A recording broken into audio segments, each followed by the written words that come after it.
Good morning, dear listener. Welcome to a new episode of the No Age Ontology podcast series connected to the 7 laws of reality and being, which is the subject of my book, the 2 books with the same titles. And today we're going to speak about how to find a peaceful poise or rest, place of rest, and master the principle of polarity and rhythm.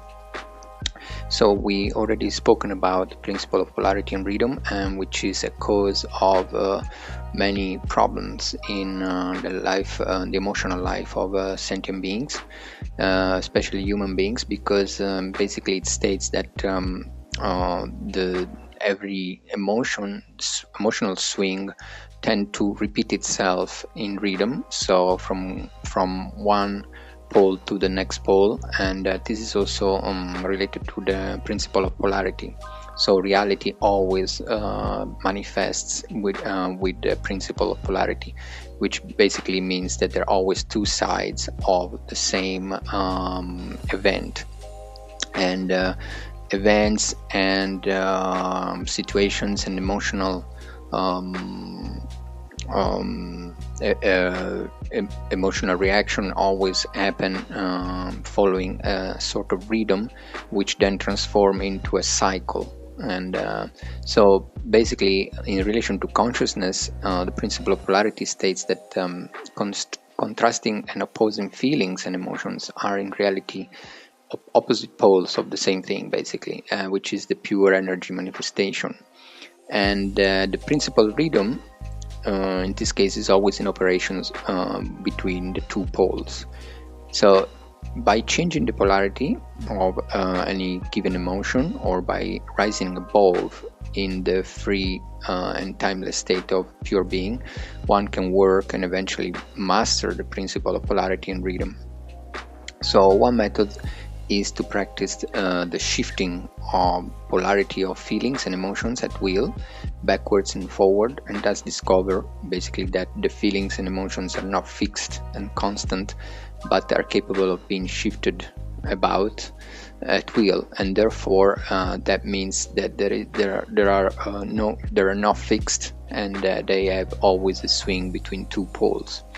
So you can use a state of fearlessness where there is fear, and vice versa.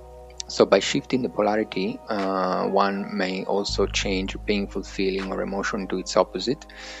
Distressing feelings may be changed in polarity or balanced with their opposites. Sometimes it's just the only enough to just balance with their opposite.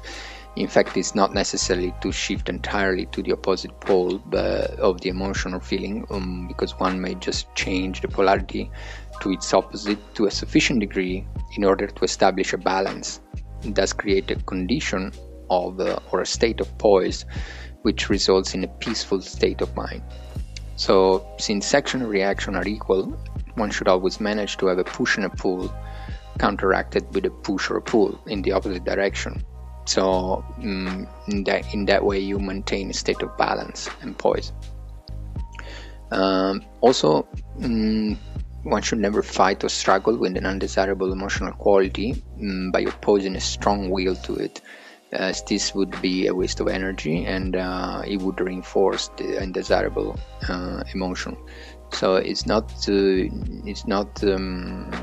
advisable to fight hate with rejection and hate, because this only fuels the fire of hate. So instead, one polarizes to its opposite, which is love, to a degree as to find the right balance. One could also make use of creative imagination, positive statements, and become aware of negative emotion, and then create a visualized image or a symbol of its opposite. And then one can repeat the statements. So in the book there are many statements, and in both books I've described this in quite details, and also in the same way emotional states of other sentient beings may be influenced by polarizing their minds on the opposite pole of the scale of the emotion in question. So by forming a mental image of loving one's own mind and then concentrating its effects upon the other person. then one can change. This is not always easy, but it is possible according to the 7 laws of reality in the Hermetic tradition. And there is always a point of poise between the poles of every pair of opposites. So, but that point exists only because the extremes exist. So in the central point is always found the power of the whole event. So at the center of a peaceful poise, one is able to use action and reaction without being subject to either. So this doesn't mean to reject the emotional nature, because that's pure energy, but we can find advantages to play out the part sometimes. For the energy of the emotion can be motive, and maybe can enable one to accomplish some tasks by selecting the emotional activity adapted to the accomplishment of the task. The main difference here is that one is not enmeshed or conditioned by the emotional storm. One is able to handle the emotions as a master does an instrument, and not giving oneself up to emotions as a passive slave or a blind tool, but always with the awareness of action and reaction, or reaction and return of the emotional swing of rhythm. So at the heart of any storm there is peace, that's for sure, and at the center of life there is poise and power. The one who finds the center of oneself, one finds the center of the whole event and the whole manifestation, because ultimately they are one with the universe as well. There is a second and more advanced Hermetic method, which would be to rise above polarity into the timeless peace of your being. And this is done following specific visualizations, which are described in the book The 7 Laws of Reality and Being, and in also somewhat in the No Age Ontology book. So for the moment we stop here, and thank you for listening.